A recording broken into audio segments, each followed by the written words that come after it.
Apa sih? Mendengarkan musik, Bu. Mendengarkan musik. Kalau ini terus-menerus setuju tidak? Tidak. Ganti apa?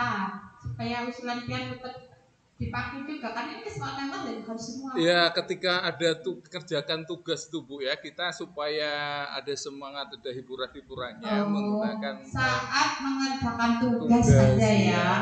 Saat mengerjakan tugas boleh mendengarkan musik. Kalau begitu pakai headset ya, karena tidak semua suka dengarkan musik pian loh. Kalau pian musiknya genre mana, yang lain nggak suka. Kalau musiknya semua suka nggak apa-apa ya. Jadi pakai headset ya boleh ya. Dengan misalnya lagi ngerjakan tugas tapi khusus ya. Oke, Okta begitu ya, Okta ya. Ada yang nyeleneh nggak nih? Ada Bu Geri, Bu. Ada Geri. Geri kelas tanpa kaos kaki. Apa? Kelas tanpa kaos kaki berarti nyeker gitu ya, masih di kelas ya? Iya Bu. Tidak masalah kalau sekelas yang setuju. Ya, ini kita tawarkan aja ke muridnya. Dan itu ada nggak di tata tertib sekolah? Kalau di tata tertib sekolah dilarang, ya jangan disetujui karena itu melanggar tata tertib sekolah, gitu ya, Bapak Ibu ya. Ada lagi yang nyeleneh nggak? Habis, mati. Kenapa hilang? Ini kayaknya saya ingin belajar sambil bermain kuis. Aman. Kalau saya mah sering kuis, aman. Boleh ditulis. Kemudian pengen kelas kita nanti di akhir semester jalan-jalan, karya wisata boleh juga, karya wisata aja jalan-jalan boleh juga. Nanti bisa dikelola atau menabung atau bagaimana. Kalau itu kan kalian nanti rapat khusus. Ini ke pembelajarannya. Kalau karya wisata bukan di pembelajaran. Oh iya, jadi iya, itu bukan pembelajaran. Jadi semua pembelajaran. Tentang kebersihan ada nggak tuh? Tentang kebersihan ada nggak? Saya ingin belajar sambil bermain kuis sudah tadi. Tentang kebersihan ada nggak kebersihan? Yang kebersihan ada nggak? Yang berbicara tentang kebersihan tadi. Iya, tidak boleh membawa makanan minuman saat belajar. Nih, kelas tanpa kaos kaki belajar dengan suasana ceria.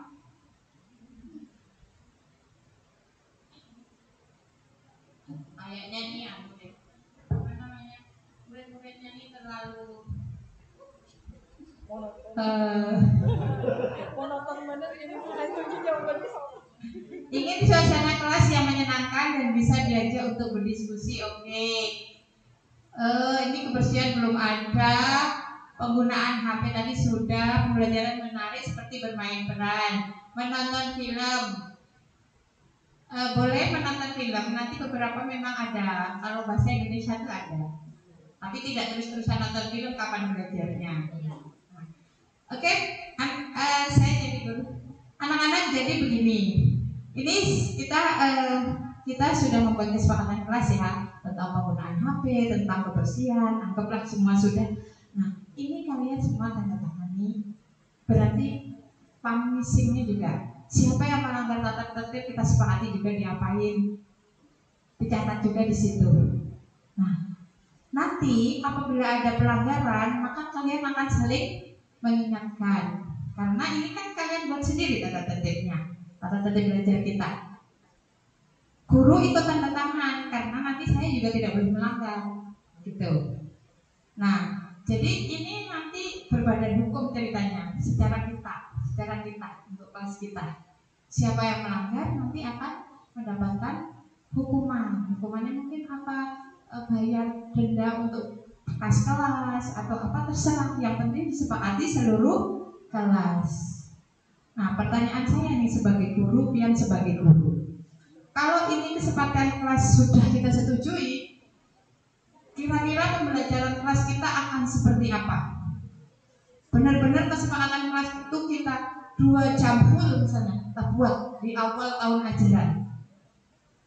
Sekalian untuk pembelajaran sosial emosional.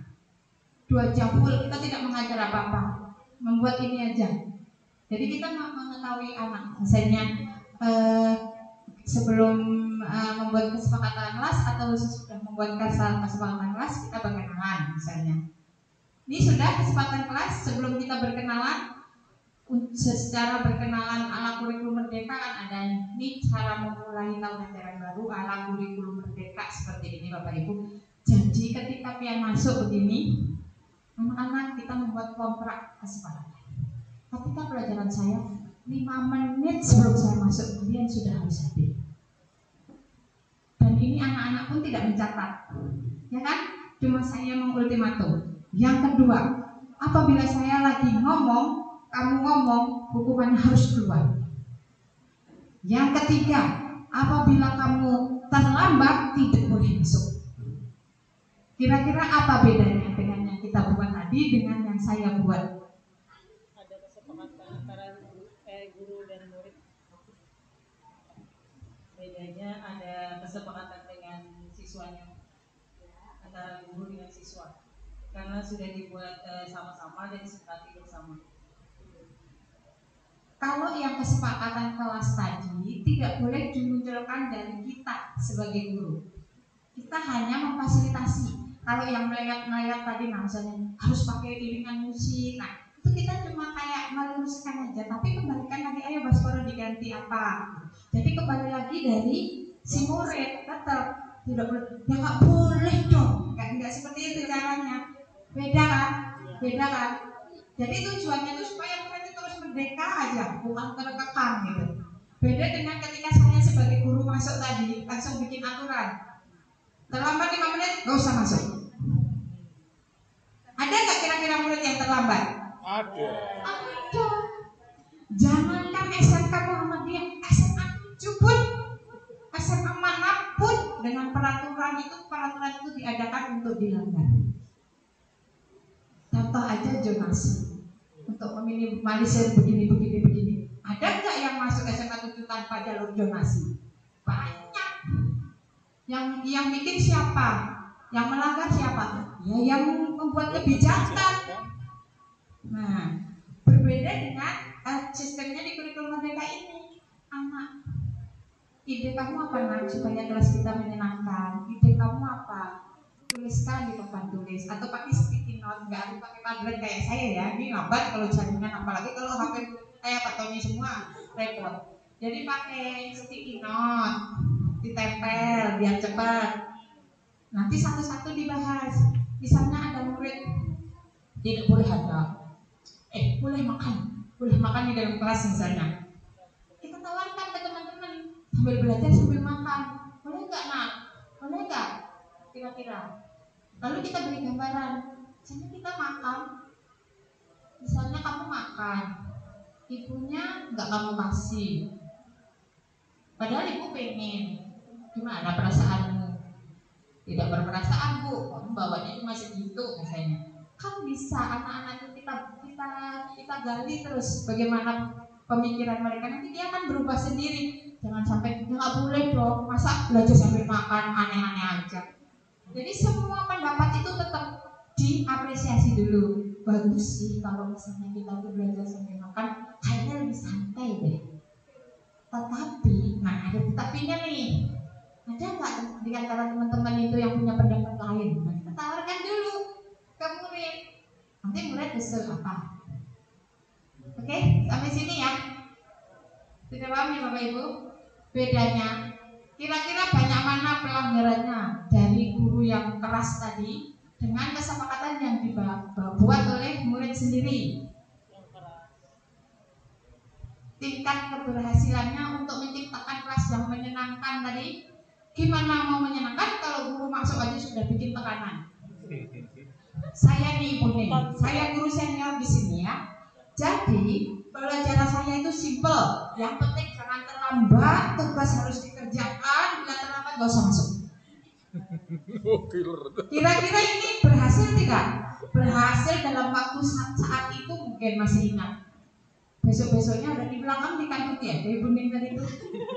Tapi kalau kesepakatan itu dibuat oleh sekelas, nanti Bu Buantian itu tinggal mereka sendiri yang akan menghukum mereka sendiri, yang akan begitu ya. Setelah selesai untuk kesepakatan kelas. Berikutnya sekarang pembelajaran berdiferensiasi masuk. Kalau yang materi asesmen gampang. Ini tadi juga asesmen sudah. Oke? Sekarang hari ini kita akan belajar tentang apa ya, yang guru bahasa Indonesia siapa nih? Ada nggak? Ada.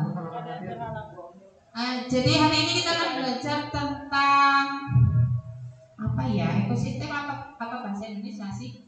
Bahasa Indonesia boleh. Hari ini kita akan belajar, tapi nggak ada guru bahasa Indonesia, nanti nggak ada murid pemintarnya dong. Biologi, ada yang biologi. Hari ini kita akan belajar tentang ekosistem, ya anak-anak, ekosistem. Pernah dengar ekosistem? Oke. Sekarang tujuan kita akan belajar ekosistem itu adalah supaya kalian bisa menganalisa komponen yang menyusun ekosistem itu apa aja dan menganalisa hubungan timbal balik atau hubungan atau interaksi yang terjadi antar komponen ekosistem. Ini turunan dari CP ya. Ini tujuan belajarnya. Oke? Jadi kalian nanti setelah belajar ternyata kalian sudah mampu menganalisa komponen yang menyusun ekosistem dan menganalisa hubungan yang terjadi pada ekosistem. Sebelum dimulai, saya akan menyampaikan strategi belajar kita hari ini adalah pertama, nanti itu akan menyampaikan materi. Materinya itu ada macam-macam. Ada dalam bentuk PPT, ada dalam bentuk video, ada dalam bentuk poster, ya, ada dalam bentuk mind map.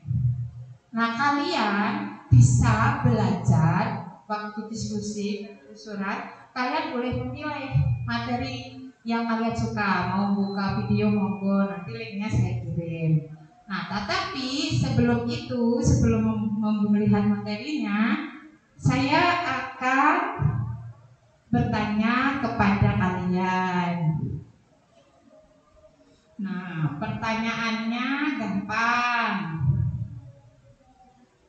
Nah, ini aja pertanyaannya. Dijawab itu tidak usah buka Google karena ini kan untuk mengetahui pengetahuan awal aja. Jadi dijawab aja semampunya. Oke. Dah, silakan. Silakan dijawab. Sudah kirimkan link.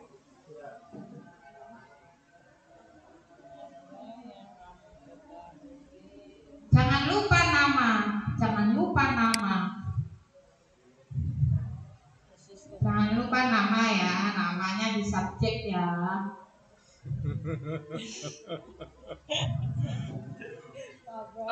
Bu, kita belum familiar.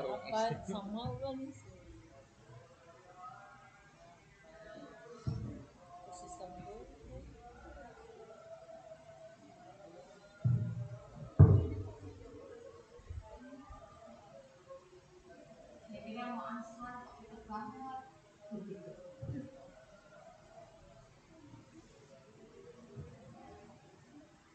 Nah, Hafid, jadi ekosistem adalah iki piye to?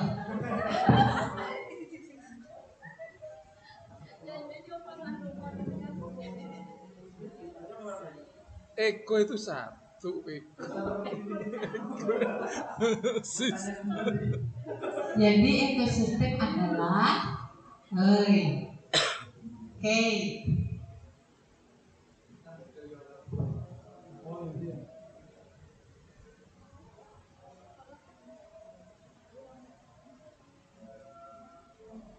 Nggak tahu ini, nggak pernah belajar ini. Ekosistem. Ini siapa? Punya Hafid tadi kan? Yang nggak ada nama punya siapa? Oh, nggak dikasih nama. bisa. Dihapus guru. Udah bisa. Namanya siapa?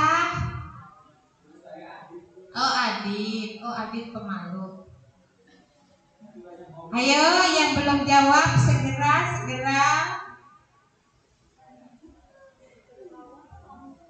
Apa? Nggak ngerti. Kumpulan sistem. Kumpulan makhluk hidup.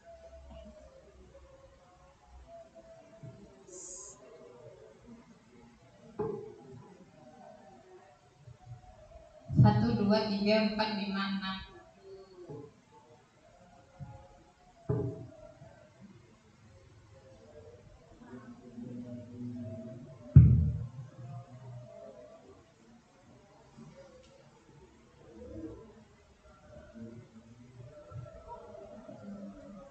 Lima.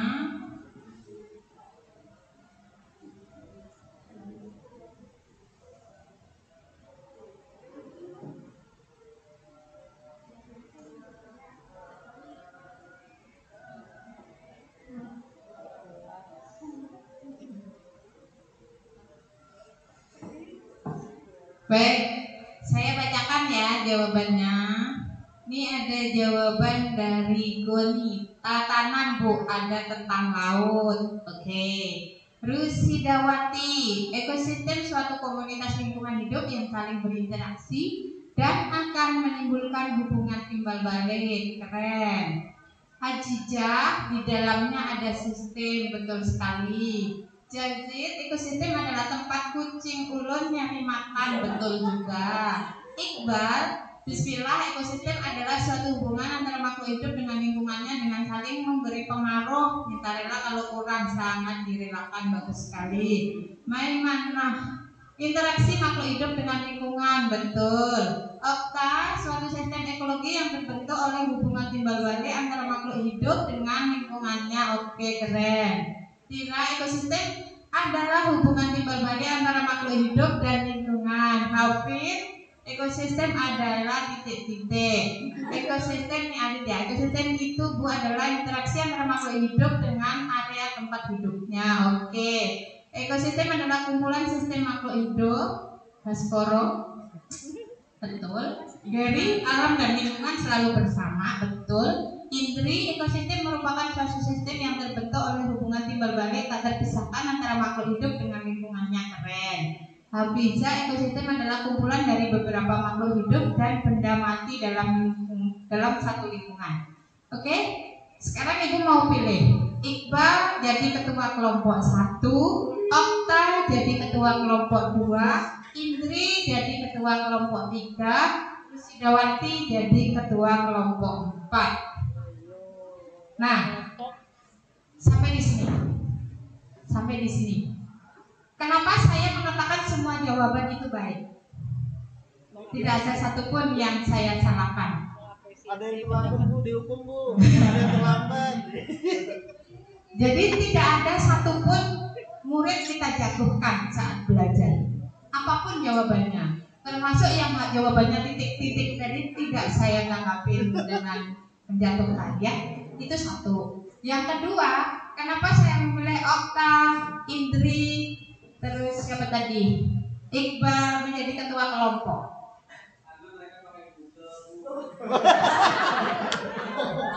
Sangat jujur. Kenapa saya memilih Iqbal, Indri, Okta jadi ketua kelompok? Supaya Ya, artinya mereka mempunyai kesiapan belajar yang lebih. Nah, ini adalah strategi untuk mengetahui kesiapan belajar. Ini termasuk asesmen diagnostik nih. Nah, jadi saya masukkan sekalian asesmennya ya. Ini asesmen diagnostik. Jadi ini bisa dilakukan dengan menulis di papan tulis, dengan cukup menjawab kalau muridnya tidak banyak, tapi gurunya harus punya file cepat loh ya yang jawab bagus. Tadi siapa? Ini jawab nggak apal baik juga. Atau ditandai jawabannya yang keren ini kata kalau gurunya lebih tua dari saya mungkin kan lupa. Jadi ini termasuk asesmen sebenarnya. Asesmen, iya diagnostik untuk kesiapan ini. Kalau secara menyeluruh, asesmen itu bisa dilakukan melalui PNM. Di situ ada 2, tapi itu khusus asesmen kognitif ya. Asesmen ini adalah untuk mengetahui kesiapan belajar. Di situ ada numerasi dan literasi. Coba kalian buka di PNM nanti asesmen.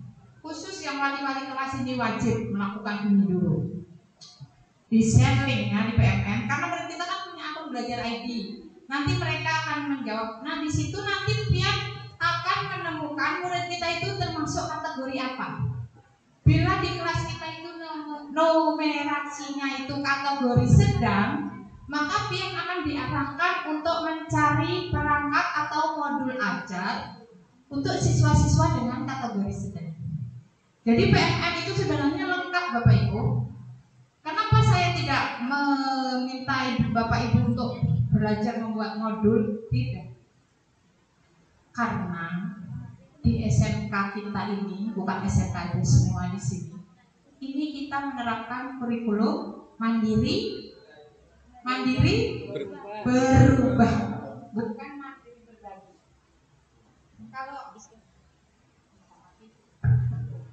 Kalau mandiri berubah itu kita sudah disiapkan oleh PNM semuanya.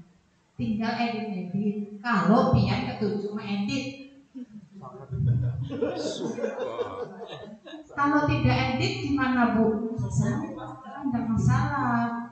Yang bermasalah itu adalah kalau pian mengajarnya tidak merdeka, masih tertekan dengan perangkat, masih tertekan dengan apa yang harus dilakukan untuk murid, masih tertekan dengan asesmen. Karena asesmen sendiri kan ada 2 sebenarnya, cuma sumatif dan formatif. Yang saya lakukan ini salah satu dari formatif. Karena tujuannya bukan untuk menilai hasil produksi atau hasil belajar, tetapi hanya untuk refleksi, untuk mencari strategi mengajar. Itu namanya formatif, dilakukan di awal atau di proses. Ya. Jadi asesmen itu tidak harus kasih soal 5 soal dijawab tidak. Karena kalau asesmen yang namanya asesmen formatif itu tujuannya lebih ke untuk refleksi, untuk mengetahui strategi mengajar ini apa yang harus dilakukan. Sekelasan kok nggak ada yang tahu itu sistem sama sekali. Ini misalnya jawaban tadi loh, misalnya sama sekali nggak ada yang ngerti apa yang kalian ketahui ekosistem. Nah itu kan kita harus punya strategi nih supaya anak-anak tahu. Langsung aja kita bawa keluar kelas. Ini loh ada populasi semut, ini loh ada populasi ini loh, ini komponen-komponen ekosistem ini. Kita bisa belajar di luar kelas atau apapun setelah kita melakukan asesmen formatif. Oke? Lanjut mengajarnya supaya ketemu asesmen berikutnya ngajar lagi ya saya ya. Nah, jadi kita lanjutkan anak-anak, kita saksikan video tentang ekosistem. Bisa ada suaranya? Karena kan saya nggak mungkin bawa guru-guru ini siswa ini keluar kelas mengamati ekosistem, habis waktu. Jadi kita ceritanya nih mengamati keluar ya, tapi ada di sini videonya.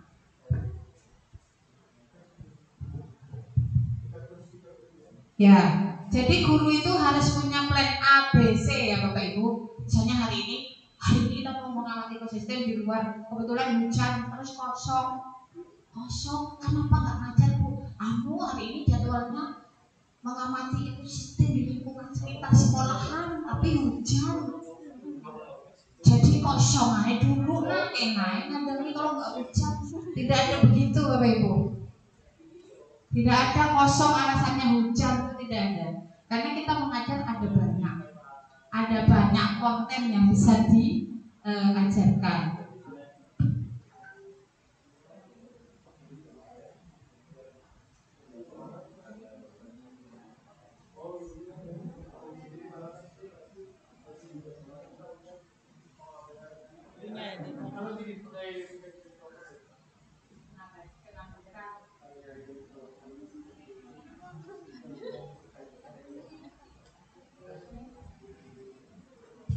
Kabel LCD-nya itu panjang loh. Kabel LCD-nya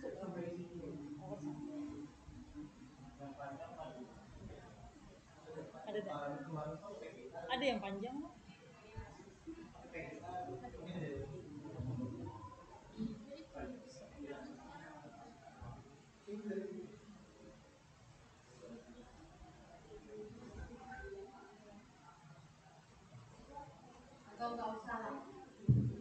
Anggap aja sudah videonya ya.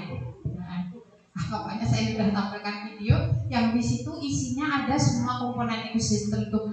Ada hewan, ada tumbuhan, ada segala interaksinya, ada mutualisme, ada komensalisme, ada parasitisme dan sebagainya. Sudah disaksikan semua. Nah, si Okta tadi kan dikelompokkan tuh. Okta sama kelompoknya, kemudian Indri sama kelompoknya, kemudian tadi Iqbal sama kelompoknya. Nah, tadi ada 4 kelompok. Nah, apa fungsinya Okta, Indri, Iqbal sebagai ketua kelompok? Itu fungsinya adalah sebagai tutor sebaya. Kita memperlakukan Indri, Iqbal dan dengan si Okta itu different atau berbeda.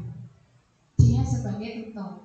Nah, kalau ada satu kelompok yang ternyata macet karena mereka semuanya belum siap belajar, maka saya lah di situ memperlakukan mereka dengan berbeda.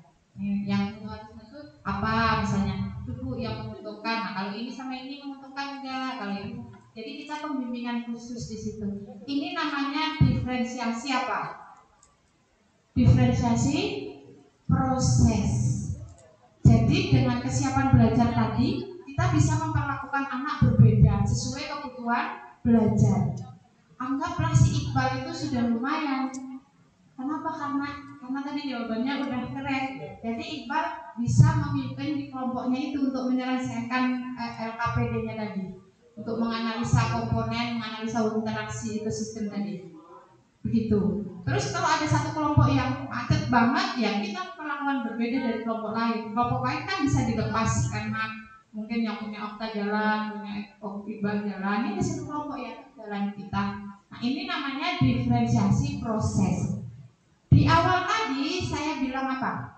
Anak-anak saya berikan materinya, ada video, ada PPT, ada poster, ada mind map. Itu tadi apa namanya?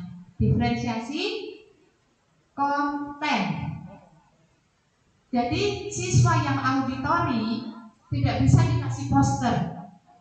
Si Baskoro ini nggak bisa dikasih poster. Dia nggak bisa dikasih video mendengarkan atau suara, nggak bisa. Dia harus dikasih mind map, poster, PPT yang tulisan yang bisa diamatinya.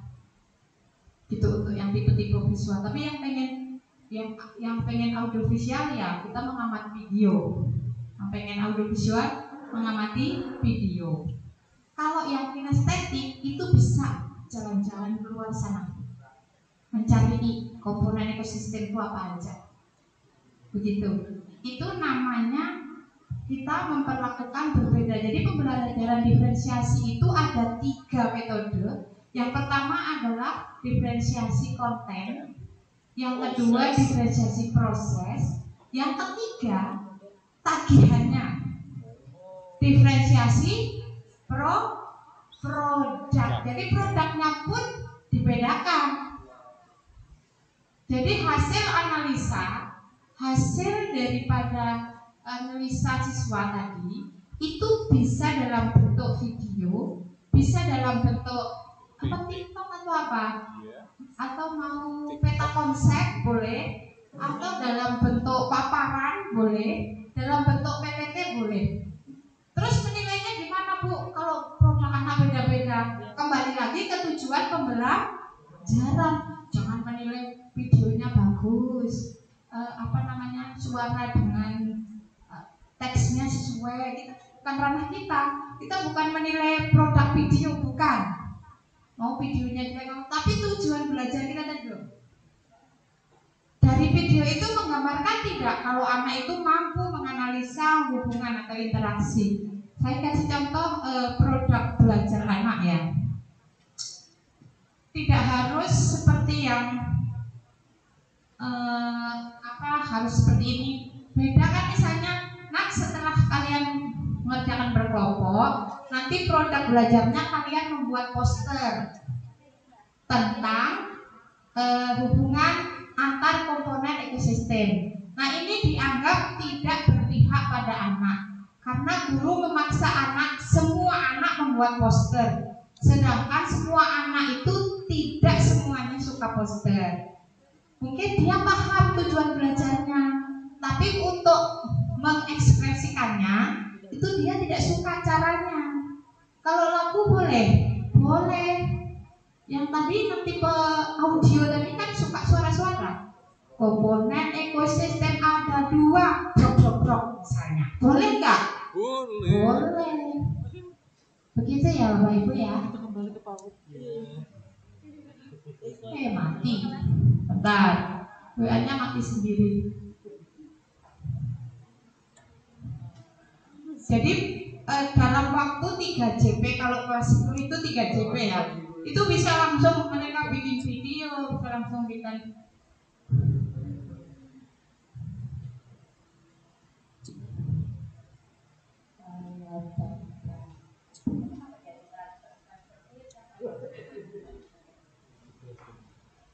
Bakso daging sapi. Wah, itu bagus tuh.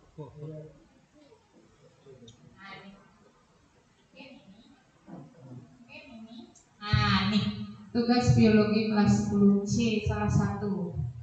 Mas bisa mengeluarkan suaranya enggak? Sedikit tak? Speaker aja Kak. Oh, jangan. Di situ nah dan suaranya.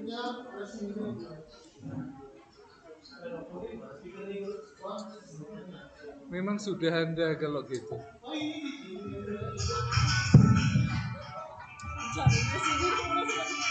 Simbiosis komensalisme adalah interaksi di mana satu makhluk hidup diuntungkan, sementara makhluk hidup yang lain tidak diuntungkan ataupun dirugikan. Contoh simbiosis komensalisme adalah tumbuhan paku yang menempel pada pohon atau tumbuhan lumut yang menempel pada pohon. Simbiosis parasitisme adalah interaksi di mana salah satu makhluk hidup diuntungkan, sementara yang lainnya dirugikan. Contoh dari simbiosis parasitisme adalah benalu yang menempel dengan pohon.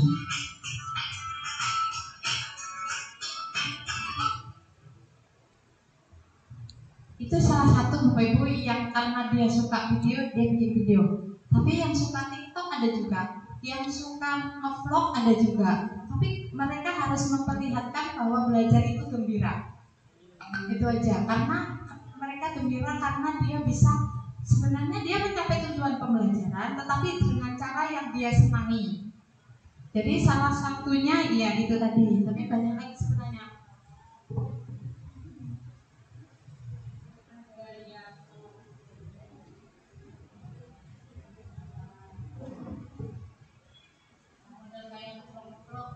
Kebiasaan dia ngeplok.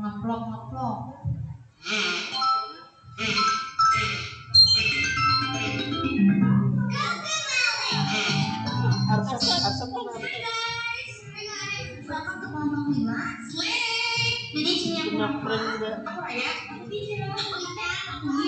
Jadi kita akan nge-vlog untuk mengetahui interaksi apa aja yang ada di smart itu guys. Lalu sampai aku banyak aksi yang mana ya teman kami ya. Betul. Halo guys, dari sini ada Rafa. Jadi aku mau jelasin apa di isi kolam ini. Jadi di sini tuh ada ikan, terus ada ikan kecil yang makan plankton. Ini sebenarnya mereka ada ini juga bisa dijadikan kalau ini mereka juga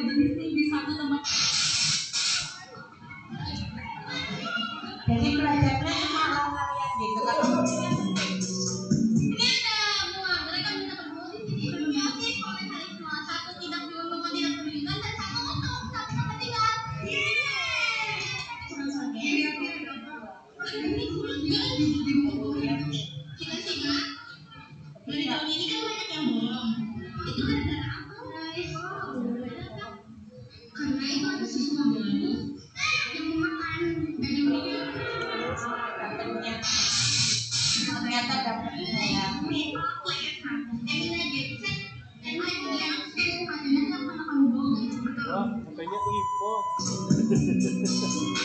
Tapi contohnya ini dalam satu wilayah itu ada beberapa jenis tanaman. Makanya sering berkompetisinya tuh mencari misalkan ada di dalam tanah.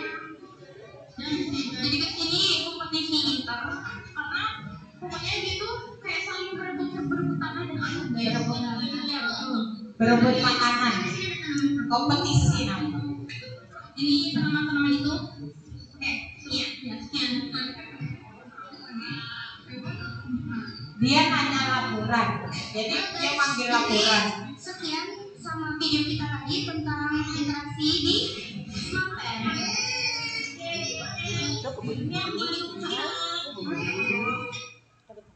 Kenapa? Apa? Baju putih nyasar. Laporan tuh. Oh. Jadi Bapak Ibu ini tidak menunggu 3 minggu, 2 minggu, 1 minggu, di jam itu juga selesai. Oh. Jadi anak-anak itu ternyata lebih pintar dari kita Iya. kalau urusan IT. Jadi jangan khawatir.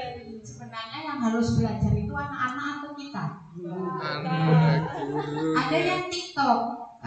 Jadi ketika yang kelas ini kan kelas 10, yang kelas 11 kan ini Pak Okta, yang sistem cara itu melakukan kampanye narkoba ya. Nah itu kampanye narkoba itu bahkan saya tidak mengajar, maksudnya tidak memberi materi sama sekali. Tujuan akhir dari materi pembelajaran ini adalah kalian bisa melakukan kampanye anti narkoba. Lakukanlah sesuai dengan yang kamu mau. Pokoknya intinya kita propaganda supaya orang itu jauh-jauh dari narkoba. Ternyata hasilnya apa Bapak Ibu? Anak-anak itu ada yang pakai TikTok yang menarik. Ada yang benar-benar kampanye. Ada yang benar-benar kampanye ke kelas-kelas, membagi pamflet atau poster, PPPT. Ada yang sampai berkampanye ke sekolah-sekolahnya dulu, ke SMP, ke SD. Dia berkampanye di video, saat kampanye lalu linknya dikirim ke kita. Jadi anak-anak itu kalau dia itu melakukan kampanye, otomatis dia tahu nggak jenis-jenis narkoba. Secara belajar. Dia pasti literasi jenis, karena dia akan menjelaskan ke orang.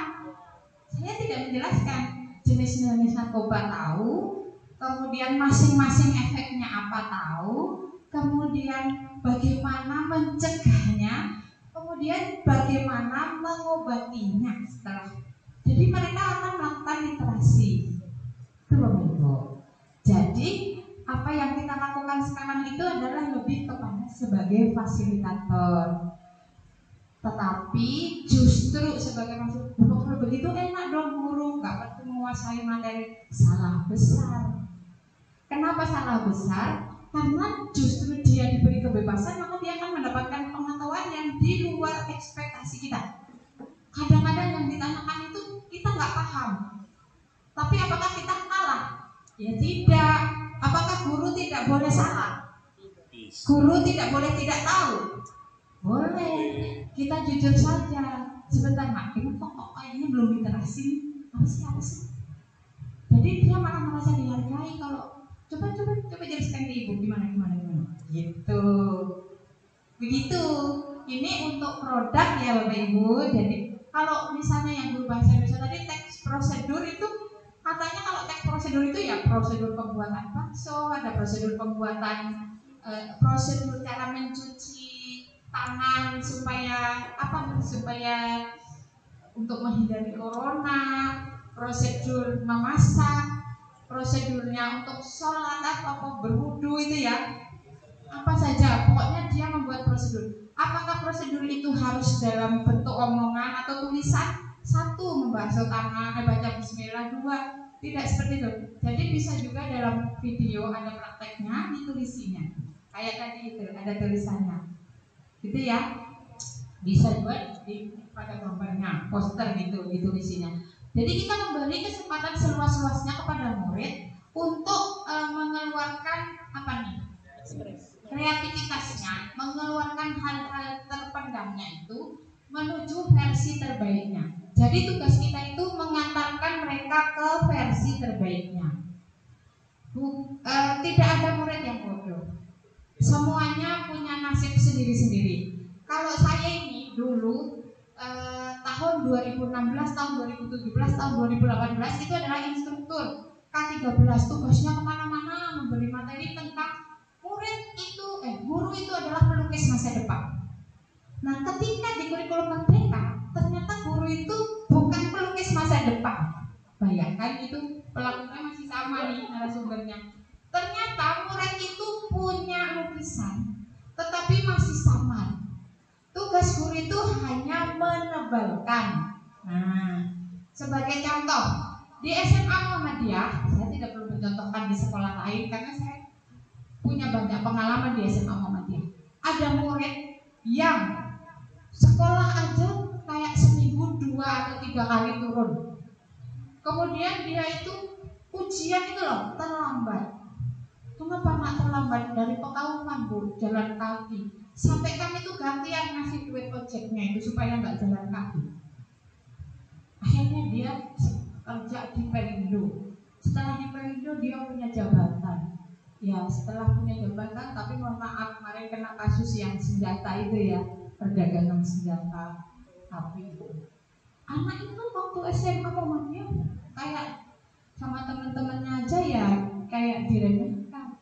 Tapi ternyata dia punya otak yang, tapi ya itu tadi namanya punya kodar ya, karena kena masalah itu. Padahal luar biasa, udah sukses dia itu, nggak menyangka. Contoh lagi Bapak Bupati yang barusan meninggal itu, Bapak Hasan Murad itu kan alumni Muhammadiyah juga. Kata Pak Haji Asyikin almarhum itu ujian diambili, dijemput. Kalau nggak dijemput dia belum bangun, nggak ada yang ngebangunin soalnya waktu itu. Jadi bupati loh 2 periode lagi. Habis itu mau nyalon gubernur tapi meninggal. Jika tidak mungkin nyalon, ya kan? Kita nggak tahu ke depan itu anak-anak kita mau jadi apa. Yang hari-hari biar korupsi kupingnya itu besok jadi apa nggak tahu. Terus kalau di SMA 7 itu lucu lagi. Anaknya itu dua-duanya kakak beradik itu dua-duanya itu masya Allah datang terlambat, sudah baju sering keluar lagi ditegur dimasukkan, ditegur lagi dimasukkan lagi, keluar lagi, pokoknya bikin pusing guru. Banyak guru tuh hari-hari gosipin. Ternyata dua-duanya jadi dokter. Satunya di Universitas Udayana, satunya di Manado itu apa? Samratulangi. Ya, Samratulangi. Coba anak itu kelihatannya nggak ada isinya. Kenapa kita bisa menyimpulkan dia nggak ada isinya? Karena kita tidak kenal anak itu. Kalau kita kenal betul anak itu, maka kita akan tahu sebenarnya anak itu punya apa. Nah, jadi Bapak Ibu tidak usah pesimis loh Bu, susah banget kalau seperti itu, kalau nggak dijelaskan. Semua guru hampir masih punya pandangan begitu. Karena di kurikulum merdeka itu ada 3 kelompok. Kata Pak Menteri kemarin. Yang pertama adalah kelompok guru yang suka tantangan, suka perubahan, suka transformasi, terbuka. Guru-guru ini jumlahnya adalah 15% dari seluruh guru. Yang kedua, guru yang masa bodoh. Mau berubah guru-guru monggo, nggak berubah monggo, pokoknya saya ikut aja, saya ngajar kayak gini ya murid saya ya berhasil aja. Yang mau jadi guru ya pada jadi guru, yang mau jadi dokter ya pada jadi dokter. Apakah saya bikin modul atau tidak, apakah RPP saya benar apa tidak penting. Cara ngajar saya mau ceramah kayak mau apa tidak penting. Ini yang masa bodoh. Nah, yang masa bodoh itu katanya 70%. Kemudian sisanya itu macam-macam. Yang sisanya itu adalah guru yang selalu menentang perubahan, maunya di zona nyaman. Nah, yang menentang ini kelihatannya sedikit, tapi bisa mempengaruhi yang 70 tadi. Kalau dia punya power di sekolahan, bikin geng ini sosial kita ini, bikin geng. Tiap minggu ke kafe sama-sama guru ini, satu grup ini. bikin kayak apa itu upati itu bergerak apa itu. Nah ini bisa mempengaruhi yang 70. Tetapi yang 15 tadi bisa juga mempengaruhi yang 70. Tergantung kita mau apa. Tapi kuncinya adalah bila kita mau bahagia. Bila kita mau bahagia, maka kuncinya ada Bapak Ibu ternyata. Kita tidak boleh menyukai yang mudah-mudah karena hidup kita akan sulit. Ya, kita tidak boleh hanya menyukai dan menjalani yang mudah-mudah, maka hidup kita akan sulit. Tetapi kita harus membiasakan yang sulit-sulit, maka hidup kita akan mudah. Jadi tidak ada guru yang bodoh, yang ada adalah guru yang malas. Tidak ada guru yang bodoh. Nah sekarang tinggal kepala sekolahnya. Kan guru nggak ada yang bodoh nih. Bikin modul, salah ini kenapa mau? Kembalikan, baiki lagi. Pengawasnya juga baiki lagi. Akhirnya kan gurunya katanya nggak ada yang bodoh tapi disalah-salahin. Sekarang kepala sekolahnya juga harus tahu kurikulum merdeka. Dia juga harus tahu bahwa gurunya ini semuanya punya isi, punya potensi. Bagaimanapun dia cara mengajar pasti tujuannya baik. Itu tadi ya Bapak Ibu ya. Jadi sekarang tadi kan sudah nih muridnya udah berkelompok, mengerjakan LKPD, membuat produk. Selesai, baru kalau kita mau itu karena satu tujuan pelajaran, mau melakukan asesmen sumatif bisa pakai post test 5 soal, 10 soal sesuai tujuan pembelajaran tadi bisa. Kalau mau enak lagi Bapak Ibu, tirulah saya suka pakai aplikasi terus. Saya kirim gitu. Tapi saya kan punya grup kelas, jadi enak cepet. Jadi linknya saya kirim di grup kelas. Nanti ketika jam pelajaran saya tinggal buka lognya. Kalau di sini kan saya nggak bisa, agak lambat nih. Jadi tinggal buka, soalnya bisa Google Form, bisa pakai Word Wall, bisa pakai apapun Quizzes, bisa pakai apapun yang Bapak Ibu bisa. Kenapa seperti itu? Karena kita tidak mengoreksi. Nilai langsung muncul. Jadi meja kita ini bersih Bapak Ibu. Ini mentang-mentang guru rajin tugas kelas 10A, 10B, 10C, 10D minggu yang lalu, 3 minggu yang lalu, 2 bulan yang lalu belum ada yang dikoreksi. Jadi kata kepala sekolah jalan-jalan, ini yang tumpukannya lebih tinggi ini adalah guru yang rajin memberi tugas. Ini tumpukannya nggak ada nih, malas banget nih, kada pernah beri tugas ya. Jadi makanya kata saya kepala sekolah itu juga harus kenal guru-guru ini loh, punya isi apa, ini isinya apa, ini isinya apa. Jangan hanya melihat dari tumpukan ininya doang. Ya, ternyata dia tumpukan ininya tinggi sekali. Pas ketika ada pengawas monitoring, mana nilainya? Nilai formatif ada? Nilai sumatif ada? Enggak ada. Mungkin belum ada yang dikoreksi, sudah 2 bulan, sudah mid semester, enggak ada. Nah, jadi tidak jaminan ya Bapak Ibu yang tumpukan tadi. Sebenarnya tumpukan tadi itu menunjukkan bahwa Bapak Ibu itu sibuk sekali ada sahabat mengoreksi. Nah, gitu ya. Jadi kita bisa menggunakan aplikasi itu, justru aplikasi itu mempermudah kita. Data semua terekam. Misalnya nih, yang formatif tadi kita pakai Padlet atau pakai Mentimeter atau pakai Jamboard, pakai aplikasi apapun itu kan terekam di laptop kita.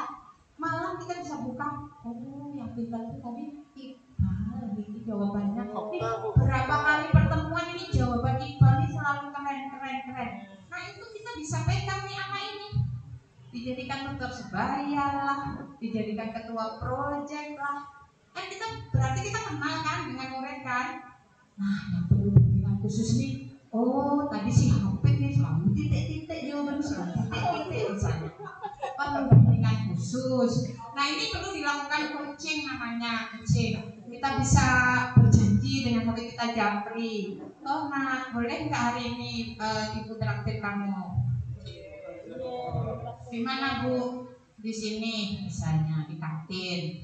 Ngobrol-ngobrol nanti jam istirahat atau ya jam istirahat kedua lah yang agak panjang. Bisa ngobrol. Kamu kalau di rumah ngapain aja? Kalau jam belajarnya bagaimana? Kita kan kalau wali kelas kan, oh lu Bu Emma, makanya mama berjualan sampai jam 11 malam. Oh gitu, pantes saya kok ngantuk terus ya jadinya ya iya. Kamu nggak ada pengen gitu, nggak ngantuk di kelas? Ya pengen lah Bu, masa ngantuk terus kan bisa bantu teman juga misalnya. Terus gimana kalau pengen ada usaha nggak? Ya gimana usahanya? Sudah pernah ngomong dengan orang tua belum misalnya? Nggak berani, cobalah diberanikan misalnya. Gurunya bisa, tapi guru itu sebenarnya kalau saat ini tidak boleh mendikte loh. Makanya sistemnya nanya terus kan saya tadi kayak kucing nanya terus. Sebenarnya apa sih? Kalau sudah pernah bahasa musik belum? Dicoba belum? Kalau sekali-sekali dicoba bisa nggak misalnya? Kalau untuk nanti mau nggak dibantu guru BK? Mau nggak ada visit ketemu orang tua, mau nggak? Atau orang tuanya dipanggil boleh nggak? Jadi ada kesepakatan kita dengan si Habib tadi untuk menyelesaikan problem belajarnya. Nah begitu. Ini adalah strategi untuk berpihak kepada murid. Jadi guru yang sekarang itu memang benar-benar humanis ya. Jadi tidak ada guru jagoan, itu tidak ada guru hebat. Bahkan kita ya sama Muhammadiyah ya, ada guru ya misalnya kaleng nih. Ada guru kayak gitu di kami dulu. Mas sekarang udah jadi Pak Kabit itu. Sekarang jadi Kabit SMK lagi. Jadi kemarin kebetulan saya menghadap ke sana. Saya ini kan anak buat celeng-celeng SMK dan ada lah. Stagial Pak Ibu. Beda. Besoknya paku pitik di kursi duduk langsung kendaraan buang. Lalu apa ada Pak? Kelas ikam. Naik saya ke kelas. Ada apa ya? Itu loh Bu, tadi kursinya dipasangi paku pitik. Jangan dulu Bapak Ibu. Karena kita memang tidak humanis ya. Jadi dia harus paham mengenai kodrat alam dan kodrat zaman. Kodrat alam itu adalah takdir mereka. Kodrat zaman saya dulu Bang, tidak pernah diajak pacar atau suami dinner ulang tahun kah, anniversary perkawinan kah. Zaman saya enggak ada. Zaman sekarang ada yang sakit hati tidak dibawa pas anniversary. Masa Bu, saya ini kan anniversary perkawinan saya baru yang kedua loh Bu, saya tidak dibawa dinner. Saya nggak apa-apa tuh nggak dibawa dinner. Ada yang sampai ketangis-tangis ada yang makan, Masya Allah. Bapak Ibu tolong, masalah itu sebenarnya di dunia ini tidak ada yang abadi, termasuk masalah. Masalah juga tidak abadi, ya nggak?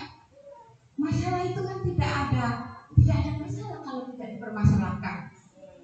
Jadi masalah itu bukan siapa-siapa loh. Contohnya tadi itu yang tidak dibawa dinner tadi curhat ke saya tadi itu. Kok kamu lusuh banget sih? Kok kayak berat banget sih masalahnya? Bolehlah cerita, aku nih kan ini juga gak bakalan gosip kemana-mana kok. Tenang aja. Itu loh, bukannya ini terjadi baru yang kedua. Jangan diingat.